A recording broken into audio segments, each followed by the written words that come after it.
최근 연세대학교 학내 게시판에 올라온 중간고사 부정행위 관련 공지글입니다. 3학년 대상 수업인 자연어 처리와 챗 GPT 담당 A 교수가 쓴 건데 시험 영상 확인 중 부정행위를 다수 포착했다고 말합니다. 생성형 AI를 가르치는 이 수업은 수백 명이 수강하는 대형 강의로 수업과 시험 모두 비대면 온라인으로 진행됐습니다. 그런데 중간고사 도중 일부 학생이 컴퓨터 화면을 캡처하거나 카메라 촬영 각도를 조정해 사각지대를 만드는 정황 등이 확인된 겁니다. 특히 화면에 여러 창을 겹쳐 띄운 채 챗 GPT 등 AI 검색을 하는 듯한 모습도 발견된 거로 전해졌습니다. 실제 부정행위를 저지른 학생 수는 알려지지 않았지만 온라인 게시판에 올라온 투표글에선 190여 명이 커닝했다고 고백하기도 했습니다. 전년도 수강자들에게 물어봤을 때는 확실히 도움을 많이 받았다고 들었던 것 같습니다. 그래도 캡처를 해서 만약에 AI에게 풀어달라고 한다면? A 교수는 다른 학생이 피해를 보는 상황을 용납할 수 없다며 적발된 학생은 모두 0점 처리하겠다고 강조했습니다. 또 자수 기회를 줬는데도 발뺌한다면 학칙에 따라 유기정학을 추진하겠다고 경고했습니다. 요즘 대학생의 AI 의존도가 커지면서 좋은 성적을 받기 위해 쉽게 유혹에 빠질 수 있다는 우려도 나옵니다. 시험 문제 이걸 AI한테 풀게 하면 거의 한 8, 90점 이상이 나옵니다. 걔가 시험 문제 안에 있는 글씨를 쫙 뽑아내서 실제 텍스트 입력한 것처럼 반응을 하는 거죠. 2, 3초도 안 걸리죠. 비대면 강의를 포함해 각종 AI 서비스가 폭발적으로 늘고 있는 만큼 이에 걸맞는 교육 환경 개선도 필요해 보입니다. YTN 이현정입니다. 네, YTN 취재 결과 지난해에도 AI를 활용한 부정행위가 이뤄진 정황이 포착됐습니다.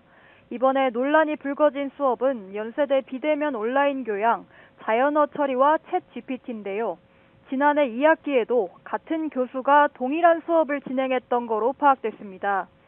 그런데 지난해 2학기 수강자들의 강의 평가에서 당시에도 부정행위가 이뤄진 정황이 포착됐습니다.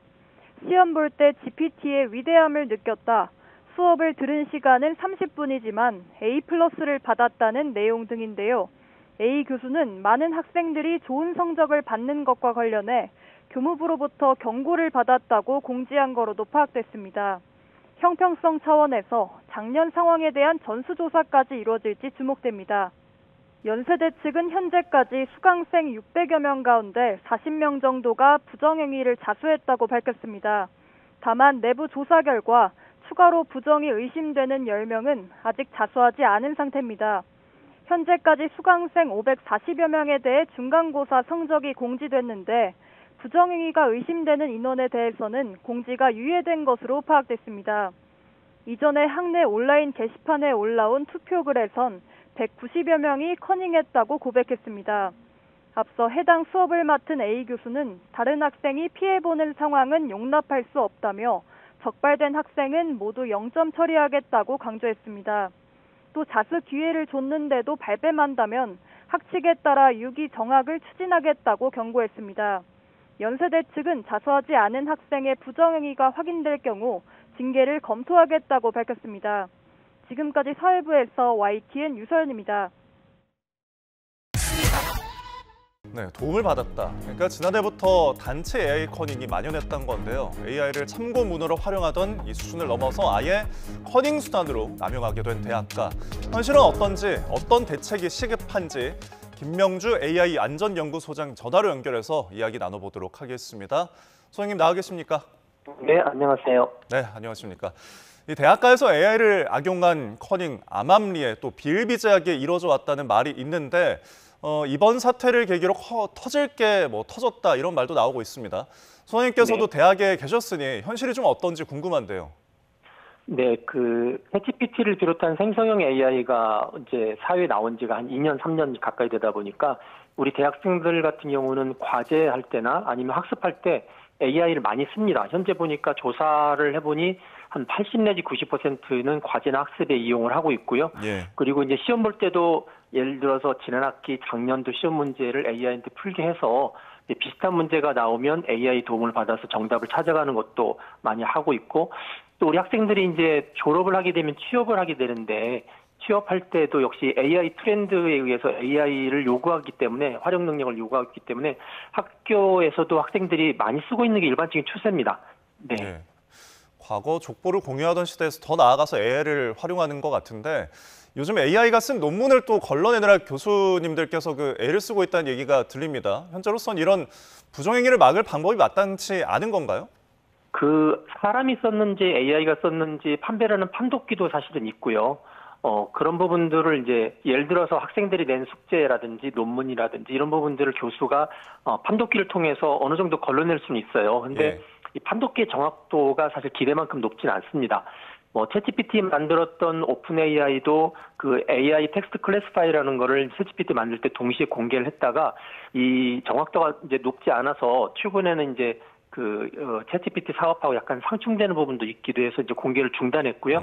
이제 그러다 보니까 이 도구를 써서 걸러내는 데서 한계가 있고 또 하나는 도구를 썼을 때 이게 AI로 썼다, AI 도움을 받았다라고 증거를 댈 만한 부분들이 사실은 이게 확실하게 드러나지 않기 때문에 쓰시는 분들도 굉장히 부담스러운 상태죠. 예. 결국은 개인적인 윤리적 문제 이런 부분이 조금 중요할 것 같은데 사용 기준이 불분명한 것도 좀 큰 문제로 보이는데요. 오픈북 시험처럼 대학 활용의 가이드라인이 좀 시급해 보이기도 합니다. 네, 말씀하신 것처럼 가이드라인에 대한 부분들이 대학에서 이제 연구되어 왔는데 일부 대학들은 가지고 있습니다. 근데 대학이라는 게 주로 이제 교육이 있고 연구가 있고 또 행정 이렇게 크게 세 가지를 나눌 수가 있는데 이 세 가지 영역에서 AI를 지금 더 확산해서 쓰고 있거든요. 문제는 교육 분야입니다. 교육 분야는 교수와 강사들 그리고 학생들 사이에 이 AI 활용에 관한 시각 차이가 굉장히 커요. 학생들은 AI 도움을 받으려고 하는 입장이고 또 교육하시는 교수나 강사분들은 AI 시대이긴 하지만 너희들이 스스로 생각하고 기획하고 머릿속에 가지고 있는 부분들을 굉장히 강조하다 보니까 이번 같은 경우는 오프라인 이제 예를 들어서 온라인상에서 오픈북으로 시험 본다 할 경우에 그런 부분들이 학생들이 기대하는 바와 교수가 기대하는 바가 어긋나고 그게 이제 일종의 치팅처럼 컨닝처럼 이제 비춰져서 이런 부분이 실제로 이제 그 시험 보는 규칙을 어기는 데 있어서 AI를 활용했던 부분들이 드러났던 걸로 이제 문제가 됐던 걸로 알고 있습니다. 네, 알겠습니다. 저희 지금까지 AI 안전연구소장과 함께 연세대학교에서 이뤄진 AI 커닝과 관련한 이야기 나눠봤습니다. 오늘 말씀 고맙습니다. 감사합니다. 연세대학교에 이어 고려대학교에서도 카카오톡 오픈 채팅방을 통한 집단 부정행위 정황이 포착돼 중간고사가 전면 무효화됐습니다. 문제가 발생한 수업은 교양 과목인 고령사회에 대한 다학제적 이해입니다. 총 1,400여 명이 수강하는 비대면 온라인 강의입니다. 해당 강의는 지난달 25일 중간고사를 컴퓨터를 통한 비대면 방식으로 치렀는데 일부 학생이 시험 시간에 오픈 채팅방에 문제 화면을 공유하며 부정행위를 한 사실이 다른 학생들의 제보로 알려졌습니다.